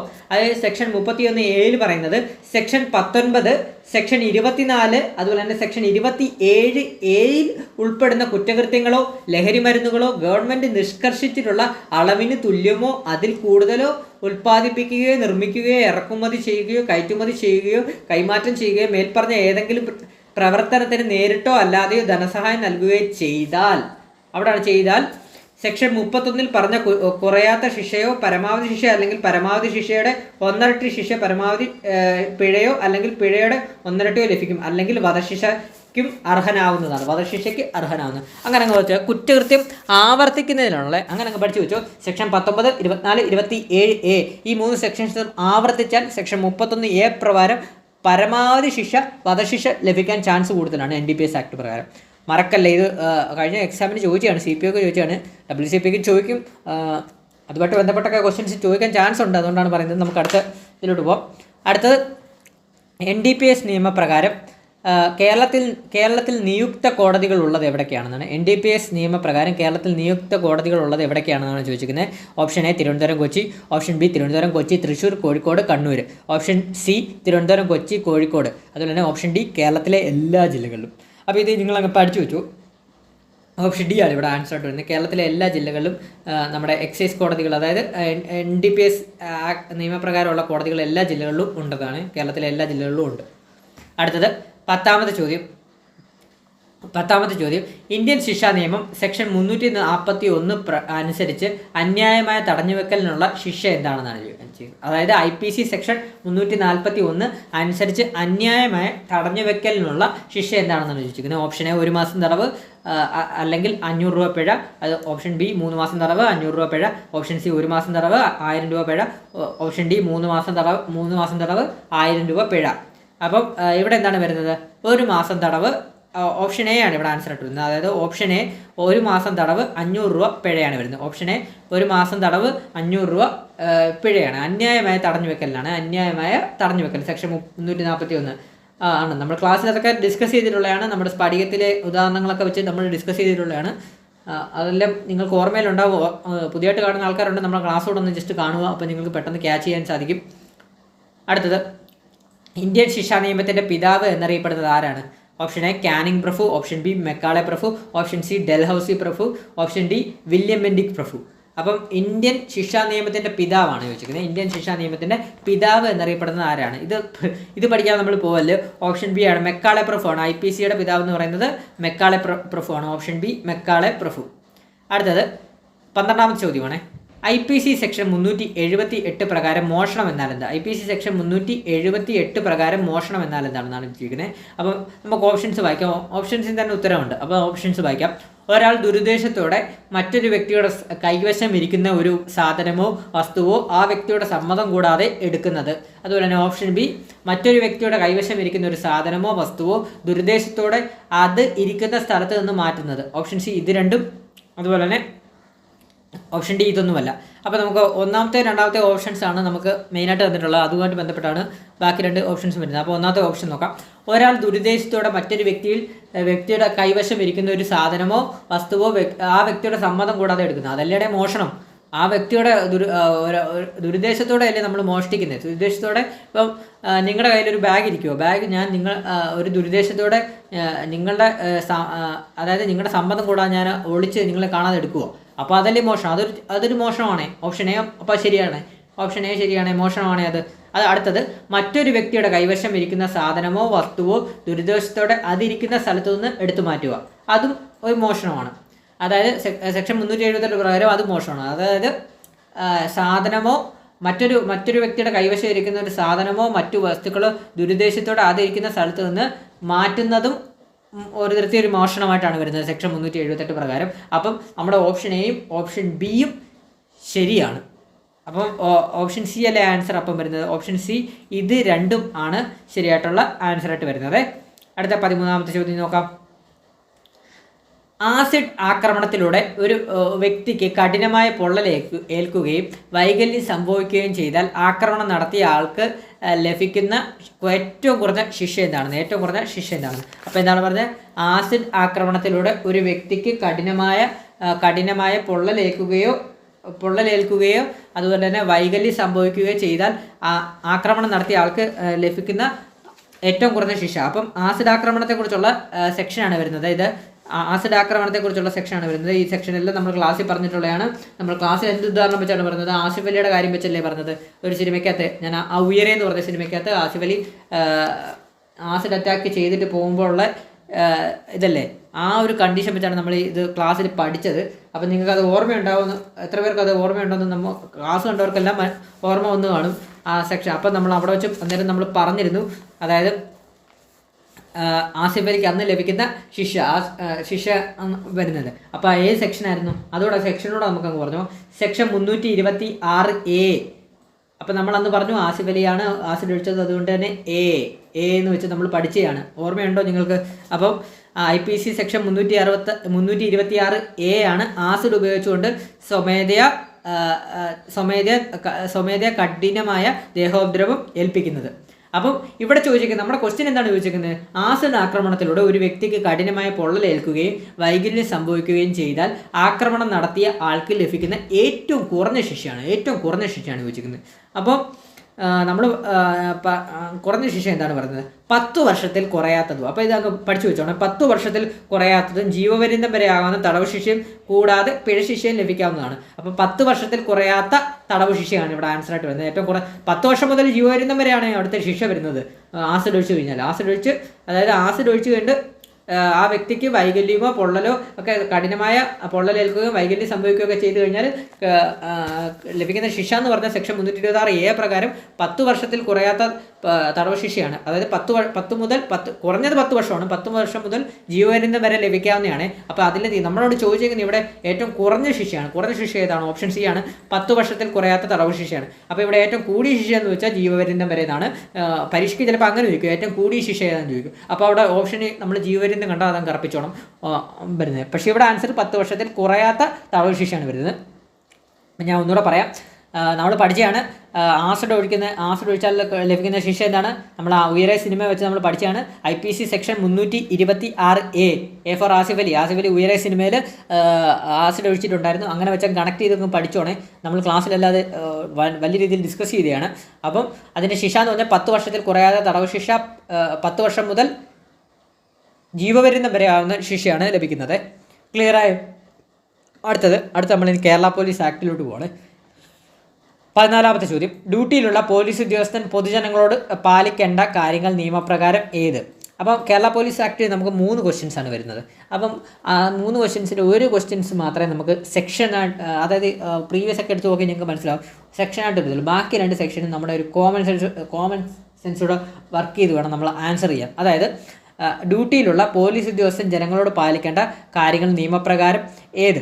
അപ്പോൾ ഇത് ഓപ്ഷൻസ് വായിക്കുമ്പോൾ തന്നെ നമുക്ക് കിട്ടും. സഭ്യവും മാന്യമായ ഭാഷ ഒരു ഡ്യൂട്ടിയിലുള്ള പോലീസ് ഉദ്യോഗസ്ഥൻ, ജനമൈത്രി പോലീസാണല്ലോ, ഒരു പോലീസ് ഉദ്യോഗസ്ഥൻ നമ്മളോട് പാലിക്കേണ്ടത്, അതായത് നമ്മളെ ഇപ്പം പാലിക്കേണ്ടതാണ്. അത് നമുക്ക് കോമൺ ആയിട്ടുള്ളതാണ്. ഒരിക്കലും ഒരു പോലീസ് ഉദ്യോഗസ്ഥൻ മോശമായിട്ട് പെരുമാറണമെന്ന് ഒരു കേരള പോലീസ് ആക്ടിൽ എവിടെയും പറയുന്നില്ല. അപ്പം സഭ്യവും മാന്യവുമായ ഭാഷ ഒരു പോലീസ് ഉദ്യോഗസ്ഥന് വേണം. നമ്മളോട് സഭ്യവും മാന്യമായിട്ടുള്ള ഭാഷയിലാണ് പോലീസ് ഉദ്യോഗസ്ഥൻ പെരുമാറേണ്ട എന്നാണ് കേരള പോലീസ് ആക്ടിൽ പറയുന്നത്. അതുപോലെ തന്നെ മര്യാദയും ഔചിത്യം വേണം. അപ്പം മര്യാദയോടെ നമ്മളോട് പെരുമാറണം, ഔചിത്യത്തോടെ പെരുമാറണം. അതുപോലെ തന്നെ അവസരോചിതമായ സഹാനുഭൂതിയും വേണം. അപ്പോൾ ഇതിന് ആൻസർ ഏതാണ്? ഓപ്ഷൻ ഡി, മുകളിൽ പറഞ്ഞവയെല്ലാം. അപ്പം ഇതിൻ്റെ കൂടെ തന്നെ നമ്മളങ്ങ് പഠിച്ചു വെച്ചോ. Section 29 Kerala police act section 29 നമ്മുടെ പോലീസുകാരുടെ, അതായത് നിങ്ങൾ നാളെ പോലീസായിട്ട് കയറുമ്പോൾ നിങ്ങളുടെ പെരുമാറ്റത്തെക്കുറിച്ചുള്ള കേരള പോലീസ് ആക്ടിൻ്റെ സെക്ഷൻ വരുന്നത്. Kerala police act section 29 police ഉദ്യോഗസ്ഥൻ്റെ പെരുമാറ്റത്തെക്കുറിച്ച് വരുന്നത്. അപ്പം നാളെ നിങ്ങൾ സർവീസിൽ കയറുമ്പോഴും സഭ്യവും മാന്യവും ആയ ഭാഷയിലും മര്യാദയും ഔചിത്യത്തോടും കൂടിയൊക്കെ നമ്മളോട് പെരുമാറുക. അടുത്ത 15ാമത്തെ ക്വസ്റ്റ്യൻ, താഴെ കൊടുത്തതിൽ പോലീസിൻ്റെ ചുമതലകളിൽ ഉൾപ്പെടാത്തത് ഏത്? താഴെ കൊടുത്തതിൽ പോലീസിൻ്റെ ചുമതലകളിൽ ഉൾപ്പെടാത്തത് ഏതെന്നാണ്. അപ്പോൾ പോലീസിൻ്റെ ചുമതലകളുമായിട്ട് ബന്ധപ്പെട്ട നമ്മൾ കേരള പോലീസ് ആക്ടിലെ സെക്ഷൻ നമ്മൾ പഠിച്ചിരുന്നു. സെക്ഷൻ 4 നമ്മളത് പഠിച്ചത്. പോലീസിൻ്റെ ചുമതലകൾ, പോലീസിൻ്റെ ചുമതലകളുമായിട്ട് ബന്ധപ്പെട്ട നമ്മൾ സെക്ഷൻ 4 കേരള പോലീസ് ആക്ടിൽ പഠിച്ചത്. അപ്പോൾ ഓപ്ഷൻസ് നോക്കാം. പ്രതികൾക്ക് ആവശ്യമായ നിയമോപദേശം നൽകുക. അതുപോലെ തന്നെ ഓപ്ഷൻ ബി, അപായങ്ങളിൽ നിന്നും ഉപദ്രവങ്ങളിൽ നിന്നും പൊതുജനത്തെ സംരക്ഷിക്കുക. ഓപ്ഷൻ സി, എല്ലാ പൊതുസ്ഥലങ്ങളിലും ട്രാഫിക് നിയന്ത്രിക്കുകയും ക്രമീകരിക്കുകയും ചെയ്യുക. ഓപ്ഷൻ ഡി, കസ്റ്റഡിയിലുള്ള എല്ലാ ആളുകളും നിയമാനുസരണം സുരക്ഷിതത്വം ഉറപ്പുവരുത്തുക. അപ്പോൾ നമുക്ക് ഓരോ ഓപ്ഷൻസ് പറഞ്ഞു പോകുമ്പോൾ നിങ്ങൾക്ക് അത് മനസ്സിലാവും. അതായത് പോലീസിൻ്റെ ചുമതലകളാണ് പറയുന്നത് സെക്ഷനിൽ 4 വെച്ച്. അപ്പം താഴെ നിന്ന് മേലോട്ട് പോകും. അതായത് കസ്റ്റഡിയിലുള്ള എല്ലാ ആളുകൾക്കും നിയമാനുസരണം സുരക്ഷിതത്വം ഉറപ്പുവരുത്തുക. അത് നമുക്കറിയാമല്ലോ. ഒരു പ്രതിയെ കൊണ്ടുപോയി കഴിഞ്ഞാൽ 2-3 പോലീസുകാരും വിലങ്ങ് വെച്ച് അവരുടെ കൂടെ നടക്കും. അപ്പം നമ്മളിപ്പോൾ വലിയ കേസിലെ പ്രതികളെ കാണുമ്പോൾ നമ്മൾ വിചാരിക്കും ഇവരെയൊക്കെ എന്തിനാണ് ഇങ്ങനെ കൊണ്ടുവന്നത്, ഇത്ര കെയറായിട്ട് കൊണ്ടുവന്നത്. പക്ഷെ അത് കെയറായിട്ട് കൊണ്ടുവന്നത് എന്താണെന്ന് ചോദിച്ചു കഴിഞ്ഞാൽ പോലീസ് ഉദ്യോഗസ്ഥരുടെ ഡ്യൂട്ടിയാണ്. അതായത് കസ്റ്റഡിയിലിരിക്കുന്ന എല്ലാ ആളുകൾക്കും നിയമാനുസൃത സുരക്ഷിതത്വം ഉറപ്പുവരുത്തുക എന്നുള്ളത് ഏതൊരു പോലീസുകാരൻ്റെ ഡ്യൂട്ടിയായിട്ട് വരുന്നതാണ്. അപ്പോൾ അത് ഓർത്ത് വെച്ചോണം. അടുത്തത് അത് സെക്ഷൻ 4 വരുന്നതാണ്, അതായത് ചുമതലകളിൽ വരുന്നതാണ്. അതുപോലെ തന്നെ എല്ലാ പൊതുസ്ഥലങ്ങളിലും ട്രാഫിക് നിയന്ത്രിക്കുകയും ക്രമീകരിക്കുകയും ചെയ്യുക. അതും ശരിയായിട്ടുള്ളതാണ്. പെട്ടെന്ന് എന്തെങ്കിലും നമ്മുടെ റോഡ് ബ്ലോക്കോ ആക്സിഡൻറ്റോ ഒക്കെ ഉണ്ടായിക്കഴിഞ്ഞാൽ പോലീസാണ് അവിടെ ഓടിയെത്തുന്നത്. ക്രമസമാധാനം അത് നമ്മുടെ പോലീസിൻ്റെ കയ്യിലാണ് വരുന്നത്. ആഭ്യന്തര വകുപ്പ് ഒക്കെ പോലീസിൻ്റെ കയ്യിലാണ് വരുന്നത് ക്രമസമാധാനം. അതുകൊണ്ട് തന്നെ നമ്മുടെ ഇപ്പോൾ ഒരു ആക്സിഡൻറ്റോ കാര്യങ്ങളോ എന്തെങ്കിലും ബ്ലോക്കോ വരുന്നത് ഓടി അവിടെ എത്തുന്നത് പോലീസ് ഉദ്യോഗസ്ഥരാണ്. അപ്പം അതും ശരിയായിട്ടുള്ളതാണ്. അതുപോലെ തന്നെ അപായങ്ങളിൽ നിന്നും ഉപദ്രവങ്ങളിൽ നിന്നും പൊതുജനത്തെ സംരക്ഷിക്കുക എന്നത്. അപ്പോൾ അപായങ്ങളിൽ നിന്നും ഉപദ്രവങ്ങളിൽ നിന്നും പൊതുജനത്തെ സംരക്ഷിക്കുക എന്നത് പോലീസിൻ്റെ ഡ്യൂട്ടിയാണ്. പെട്ടെന്ന് എന്തെങ്കിലും നമ്മൾ പ്രളയമൊക്കെ വന്നപ്പോൾ എത്ര പോലീസുകാരാണ് നല്ല രീതിയിൽ ഡ്യൂട്ടി ചെയ്ത് കാര്യങ്ങളൊക്കെ ചെയ്ത് എന്ത് കഷ്ടപ്പെട്ടൊക്കെയാണ്. അപ്പോൾ അതുപോലെ ഓർത്ത് വെച്ചാൽ നമുക്ക് എന്തെങ്കിലും പ്രയാസങ്ങളോ എന്തെങ്കിലും അപായങ്ങളോ കാര്യങ്ങളോ ഉപദ്രവങ്ങളോ ഒക്കെ വരുമ്പോൾ അതിൽ നിന്നൊക്കെ നമ്മളെ സംരക്ഷിക്കുന്നതും നമ്മൾ ഇപ്പം ഒന്നുമില്ലാതെ തന്നെ നമ്മൾ വീട്ടിൽ കഴിയുന്നതും എല്ലാം പോലീസ് ഉദ്യോഗസ്ഥരുടെ ചുമതലകളാണ്. അവരുടെ ഒരു അർപ്പണബോധവും എല്ലാം കൊണ്ടാണ്, അവരുടെ ഡ്യൂട്ടിയുടെ ഇതുകൊണ്ടാണ് നമ്മളൊക്കെ ഇവിടെ സുഖമായിട്ടിരിക്കുന്നത്. അപ്പോൾ അതുകൂടെ ഓർത്ത് വെച്ചാൽ അപായങ്ങളിൽ നിന്നും ഉപദ്രവങ്ങളിൽ നിന്നും പൊതുജനത്തെ സംരക്ഷിക്കുന്നതും പോലീസാണ്. അതുപോലെ തന്നെ പ്രതികൾക്ക് ആവശ്യമായ നിയമോപദേശം നൽകുക എന്നത് തെറ്റായിട്ടുള്ള സ്റ്റേറ്റ്മെൻറ്റാണ്. അപ്പോൾ ഇതിൻ്റെ ആൻസർ ഓപ്ഷൻ എ ആണ് വരുന്നത്. പ്രതികൾക്ക് ആവശ്യമായ നിയമോപദേശം നൽകുക. പ്രതികൾക്ക് ഒരിക്കലും പോലീസ് നിയമോപദേശം നൽകേണ്ടതില്ല. പ്രതികൾക്ക് അവരുടെ വക്കീലും കാര്യങ്ങളും ഒക്കെ ഉണ്ടല്ലോ. പിന്നെ പ്രതികൾക്ക് എന്താണ് കേസ് എന്നുള്ളത് പറഞ്ഞു കൊടുക്കുക എന്നുള്ളതാണ്. അതായത് ഇപ്പം നിൻ്റെ പേര് ചാർത്തിയിട്ടുള്ള കേസ് ഇന്നതാണെന്ന് നമുക്ക് പറഞ്ഞു കൊടുക്കാം. അല്ലാതെ അവർക്ക് വേണ്ട നിയമോപദേശം പോലീസിന് നൽകേണ്ട ആവശ്യമില്ല. അത് നൽകാൻ അവർക്ക് അവരുടെ വെക്കുന്ന ഒരു വക്കീലോ കാര്യങ്ങളോ ഒക്കെ ഉണ്ട്. അപ്പോൾ അത് ഓർത്ത് നോക്കുക. ഇതിൻ്റെ ആൻസർ ഓപ്ഷൻ എ ആണ് വരുന്നത്. അപ്പോൾ ഞാൻ പറഞ്ഞത് മനസ്സിലായി. ഇങ്ങനെയുള്ള ക്വസ്റ്റ്യൻസ് ഒക്കെ വരുമ്പോൾ നിങ്ങൾ ആ ഓപ്ഷൻസ് ഒന്ന് മൈൻഡ് ഒന്ന് ഫ്രഷ് ആക്കിയിട്ടൊന്ന് വായിച്ചു നോക്കുക എക്സാം ഹോളിൽ ഇരിക്കുമ്പോൾ. അപ്പോൾ തന്നെ നിങ്ങൾക്ക് എല്ലാ കാര്യങ്ങളും മനസ്സിലാവും. ടെൻഷൻ ഫ്രീ ആയിട്ട് ഒന്ന് വായിച്ച് നോക്കുമ്പോൾ എല്ലാ കാര്യങ്ങളും മനസ്സിലാവും. പെട്ടെന്ന് നമുക്ക് ആൻസറിലോട്ട് പോവുകയും ചെയ്യും. ഓക്കെ, അടുത്തത് താഴെ നൽകിയതിൽ പോലീസ് സംവിധാനത്തിലെ ഏറ്റവും ഉയർന്ന പദവി തിരഞ്ഞെടുക്കുക. Option A, inspector of police, director general of police, inspector general of police, superintendent of police. അപ്പോൾ ഇത് നിങ്ങളങ്ങ് ജസ്റ്റ് ഒന്ന് ഇങ്ങനെ അങ്ങ് എഴുതി വെച്ചോക്കാം. അപ്പോൾ നോക്കൂ, ഇൻസ്പെക്ടർ ഓഫ് പോലീസ് എന്ന് പറയുമ്പോൾ എന്താണ്? CA അല്ലേ വരുന്നത്? ഇൻസ്പെക്ടർ CA SA വരും. ഇൻസ്പെക്ടർ ഓഫ് പോലീസ്, ഇൻസ്പെക്ടർ എന്ന് പറയുമ്പോൾ CEO DSP ഒക്കെ വരുമല്ലോ. അതുപോലെ തന്നെ ഡയറക്ടർ ജനറൽ ഓഫ് പോലീസ് എന്താണ്? DGP അല്ലേ വരുന്നത്? Director general of police DGP. Just അല്ല, ഇങ്ങനെ പെട്ടെന്ന് കൺഫ്യൂഷൻ ഉള്ളവർ ഇങ്ങനെ എഴുതി വെക്കുക. അപ്പം പെട്ടെന്ന് കിട്ടും. ഇൻസ്പെക്ടർ ജനറൽ ഓഫ് പോലീസ്, ഈ ജനറൽ വരുമ്പോൾ G എവിടെ കൊടുക്കണേ? അതായത് director general of DGP. Inspector general of police എന്ന് പറയുമ്പോൾ IG ആണ് വരുന്നത്. IG മനസ്സിലല്ലേ? ഇൻസ്പെക്ടർ ജനറൽ വരുമ്പോൾ IG. അതുപോലെ തന്നെ സൂപ്രണ്ട് ഓഫ് പോലീസ് എന്ന് പറയുമ്പോൾ SP. അപ്പം ഉയർന്ന പദവിയാണ് നമ്മളോട് ചോദിച്ചത്. ഉയർന്ന പദവിനകത്ത് ഏതാ? DGP അല്ലേ? നമുക്കെല്ലാവർക്കും അറിയാം. നമ്മളെ കേരള പോലീസിൻ്റെ ഏറ്റവും ഉയർന്ന പദവി എന്ന് പറഞ്ഞാൽ ഡയറക്ടർ ജനറൽ ഓഫ് പോലീസാണ് വരുന്നത്. അപ്പം നമ്മുടെ ഇപ്പോഴത്തെ നിലവിലത്തെ DGP ആരാണ് എന്നുള്ളത് നിങ്ങൾ കമൻറ്റ് ബോക്സിൽ ഒന്ന് എഴുതണേ, പറയണേ. ഇപ്പോഴത്തെ DGP ആരാന്നുള്ളത് നിങ്ങളോട് എന്തെങ്കിലും ക്വസ്റ്റ്യൻ ചോദിക്കണ്ടേ? അപ്പോൾ നിങ്ങൾ ഇപ്പോഴത്തെ DGP ആരാണെന്നുള്ളത് ഒന്ന് കമൻറ്റ് ബോക്സിൽ അറിയിക്കണം. അതുപോലെ തന്നെ ഇപ്പോൾ ഇവിടെ അടുത്ത ഡയറക്ടർ ജനറൽ ഓഫ് പോലീസ് ആണ് വരുന്നത്, DGP ആണ് വരുന്നത്. DGPക്ക് താഴെ എന്താണ് വരുന്നത്? അഡീഷണൽ DGP ആണ് വരുന്നത്. അങ്ങനെയുള്ള കാര്യങ്ങളൊക്കെ വരും. അപ്പം ഇത് ജസ്റ്റ് ഒന്ന് ഓർത്ത് വെക്കുക എന്നുള്ളതേ ഉള്ളൂ. ഇത് എല്ലാവർക്കും കോമൺ ആയിട്ട് അറിയാവുന്ന കാര്യങ്ങളാണ്. ഒരു പക്ഷേ നമുക്ക് എക്സാം ഹോളിൽ ഇരിക്കുമ്പം ഈ inspector general of police, inspector of police അങ്ങനെയൊക്കെ കൺഫ്യൂഷൻ വരുവാണെങ്കിൽ ഞാൻ പറഞ്ഞ രീതി ചെയ്തു പോകുക. ഇൻസ്പെക്ടർ ഓഫ് പോലീസ് എങ്ങനെ എഴുതുക, ഡയറക്ടർ ജനറൽ ഓഫ് DGP എന്ന് എഴുതുക, inspector general of police IG ആണ്, സൂപ്രണ്ട് ഓഫ് പോലീസ് SP എന്ന് എഴുതുക. അപ്പോൾ അങ്ങനെ എഴുതി വെക്കുമ്പോൾ പെട്ടെന്ന് നമുക്ക് അറിയാമല്ലോ, എന്തായാലും നമുക്ക് DGP ആണ്, DGPക്ക് താഴെ IG ആണ്, IGക്ക് താഴെ SP ആണ്, SP-ക്ക് താഴെയല്ലേ വരുന്നത് ഇൻസ്പെക്ടർ ഓഫ് പോലീസ് വരുന്നത്. അതായത് ഇൻസ്പെക്ടർ ഓഫ് പോലീസ് 2 രീതി വരാം, സബ് ഇൻസ്പെക്ടറും വരാം, അതുപോലെ തന്നെ CAയും വരാം. അപ്പോൾ അവരെ ഏറ്റവും താഴെ ഇരിക്കുന്നതാണ്, അതിന് മുകളിൽ SP ആണ്, അതിന് മുകളിൽ IG ആണ്, അതിന് മുകളിൽ DGP ആണ്. അങ്ങനെ അങ്ങ് ഓർത്ത് വെച്ചാൽ മതി കേട്ടോ. അടുത്ത question, Indian evidence act section 45 എന്തിനെ പ്രതിപാദിക്കുന്നു? അപ്പോൾ ഇന്ത്യൻ എവിഡൻസ് ആക്ടിലെ ക്വസ്റ്റ്യൻ ആണ്. ഇന്ത്യൻ എവിഡൻസ് ആക്ട് സെക്ഷൻ 45 എന്തിനെ പ്രതിപാദിക്കുന്നത്? സെക്ഷൻ 45 ആണ് എന്തിനെ പ്രതിപാദിക്കുന്നു എന്നാണ് ചോദിച്ചിരിക്കുന്നത്. അപ്പം നമുക്ക് നോക്കാം. ഓപ്ഷൻ എ വിദഗ്ധരുടെ അഭിപ്രായങ്ങളാണോ, ഓപ്ഷൻ ബി കുറ്റാരോപിതൻ്റെ പക്കൽ നിന്ന് ലഭിച്ച വിവരങ്ങളാണോ, ഓപ്ഷൻ സി മരണപ്പെട്ടതോ കാണാതായോ ആയ വ്യക്തി നൽകിയ മൊഴികളുടെ വ്യാപ്തിയാണോ, അതായത് മുകളിൽ പറഞ്ഞവ ഒന്നുമല്ല എന്നാണോ. അപ്പോൾ സെക്ഷൻ 45 ആണ്. എവിഡൻസ് ആക്ട് സെക്ഷൻ 45 എന്താണ് നമ്മൾ പഠിച്ചിട്ടുള്ളതാണ്, വിദഗ്ധരുടെ അഭിപ്രായങ്ങളാണ്. ഓപ്ഷൻ എ ആണ് ആൻസർ ആയിട്ട് വരുന്നത്. വിദഗ്ധരുടെ അഭിപ്രായങ്ങളാണ് സെക്ഷൻ 45 വരുന്നത്.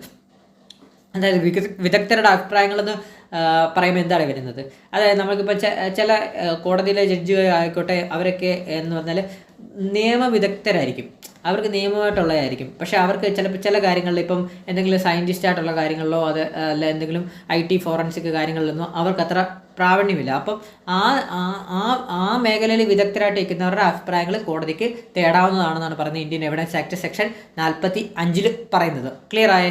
ഇവിടെ ആൻസർ ഓപ്ഷൻ എ വിദഗ്ധരുടെ അഭിപ്രായമാണ് സെക്ഷൻ 45 വരുന്നത്. അപ്പോൾ നമുക്ക് ഓപ്ഷൻസോട് അങ്ങ് നോക്കിപ്പോവാം. അപ്പോൾ ക്ലിയർ ആവുക. കുറ്റാരോപിതൻ്റെ പക്കൽ നിന്ന് ലഭിച്ച വിവരങ്ങൾ ഏതാണ്? A സെക്ഷനാണ്. കുറ്റാരോപിതൻ്റെ പക്കൽ നിന്ന് ലഭിച്ച വിവരങ്ങൾ വരുന്നത് സെക്ഷൻ 27 ആണ്. ഇന്ത്യൻ എവിഡൻസ് ആക്ട് സെക്ഷൻ 27 ആണ് കുറ്റാരോപിതന്റെ പക്കൽ നിന്ന് ലഭിച്ച വിവരങ്ങൾ വരുന്നത്. അതുപോലെ തന്നെ മരണപ്പെട്ടതോ കാണാതായതോ ആയ വ്യക്തി നൽകിയ മൊഴികളുടെ വ്യാപ്തി, മരണപ്പെട്ടതോ കാണാതായതോ ആയ വ്യക്തി നൽകിയ മൊഴികളുടെ വ്യാപ്തി വരുന്നത് സെക്ഷൻ 32 ആണ്. സെക്ഷൻ 32 ആണ്. മറക്കല്ലേ.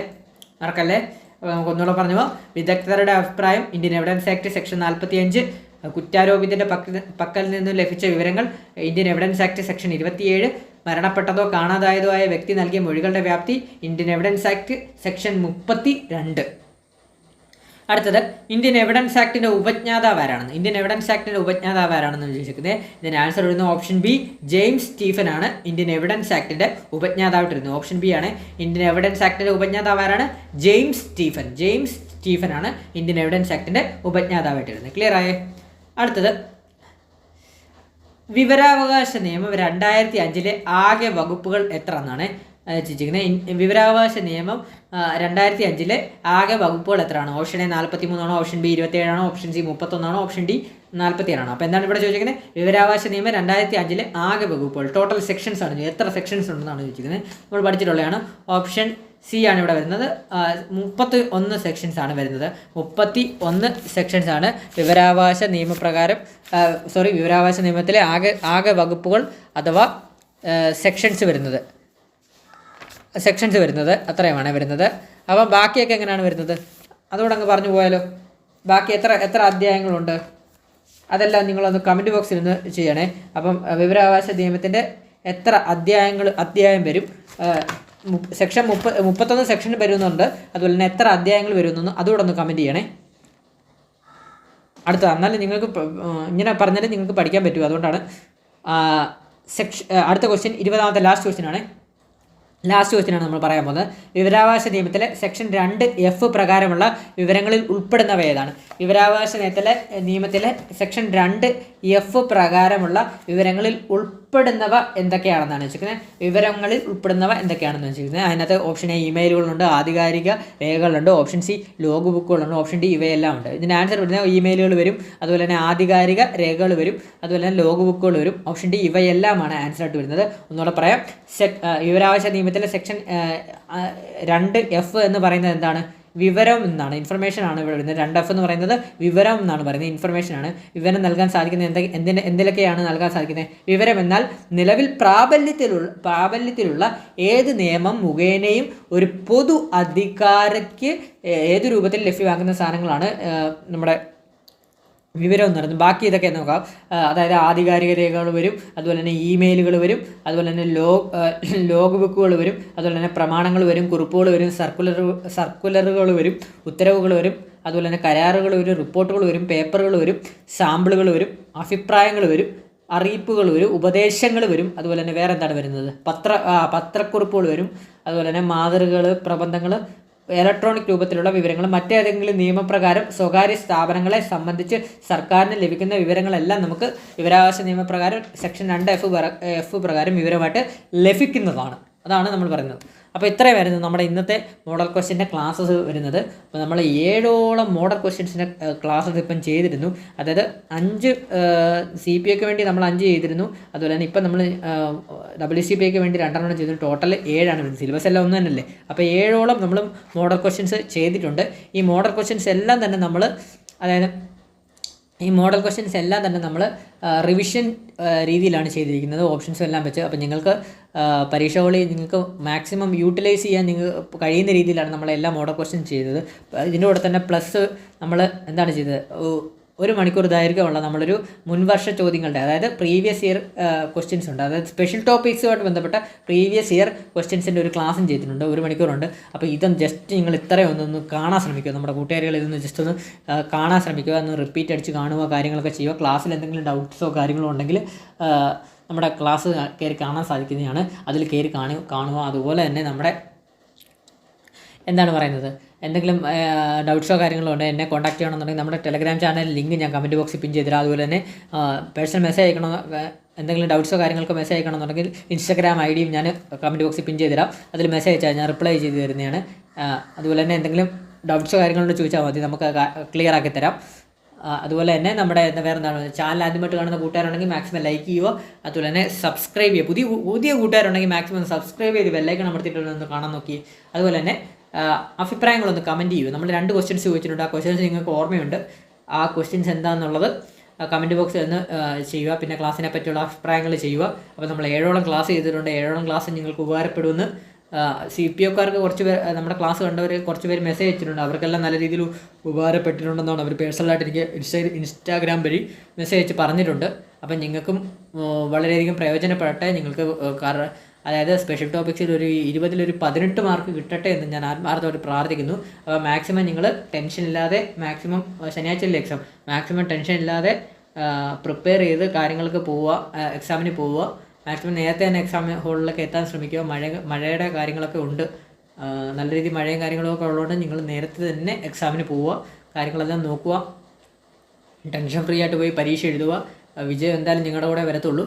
മാക്സിമം നിങ്ങൾ പ്രിപ്പയർ ചെയ്യുക എന്നുള്ളതാണ്. ആത്മവിശ്വാസം, കോൺഫിഡൻസ് ഉണ്ടെങ്കിൽ നമ്മുടെ കൂടെ വിജയം വരത്തുള്ളൂ. അപ്പം മാക്സിമം നമുക്ക് ചെയ്യാൻ കഴിയുന്ന ഇത്രയേ ഉള്ളൂ. നമ്മൾ മാക്സിമം നമ്മൾ പഠിച്ചെല്ലാം റെഡിയാക്കി പോവുക, ആത്മവിശ്വാസത്തോടെ പോവുക, ടെൻഷൻ ഇല്ലാതെ തന്നെ പരീക്ഷയെ നേരിടുക എന്നുള്ളതാണ്. വിജയം നമ്മളെ എന്തായാലും ഉറപ്പായും തേടി തന്നെ വരും. അപ്പോൾ ഇത്രയൊക്കെ ഉള്ളൂ നമുക്ക് പറയാനുള്ളത്. ഇനി അധികം ദീർഘിപ്പിക്കുന്നില്ല. അപ്പോൾ മാക്സിമം നിങ്ങൾ ക്ലാസ്സസ് കാണാൻ ശ്രമിക്കുക. അതുപോലെ തന്നെ ഞാൻ മോഡൽ ക്വസ്റ്റ്യൻസിൻ്റെ പ്ലേലിസ്റ്റ് ഇവിടെ കമൻറ്റ് ബോക്സിൽ പിൻ ചെയ്തിടാമേ. അപ്പം വീഡിയോ ഇഷ്ടപ്പെട്ടാൽ ലൈക്ക് ചെയ്യുക, അഭിപ്രായങ്ങൾ കമൻറ്റ് ചെയ്യുക. അതുപോലെ തന്നെ പുതിയതായിട്ട് കാണുന്ന കൂട്ടുകാരുണ്ടെങ്കിൽ സബ്സ്ക്രൈബ് ചെയ്ത് ബെല്ലൈക്കണോട് അമർത്തുക. അതുപോലെ തന്നെ ഷെയർ ചെയ്യാനോടെ മറക്കല്ലേ. വേറെ നിങ്ങളുടെ പഠിക്കുന്ന കൂട്ടുകാരൊക്കെ ഉണ്ടെങ്കിൽ അവർക്കൊന്ന് ഷെയർ ചെയ്യാൻ മറക്കല്ലേ. അപ്പോൾ ഇത്രയും നേരം ക്ലാസ് കണ്ട നമ്മുടെ എല്ലാ കൂട്ടുകാരികൾക്കും താങ്ക് യു.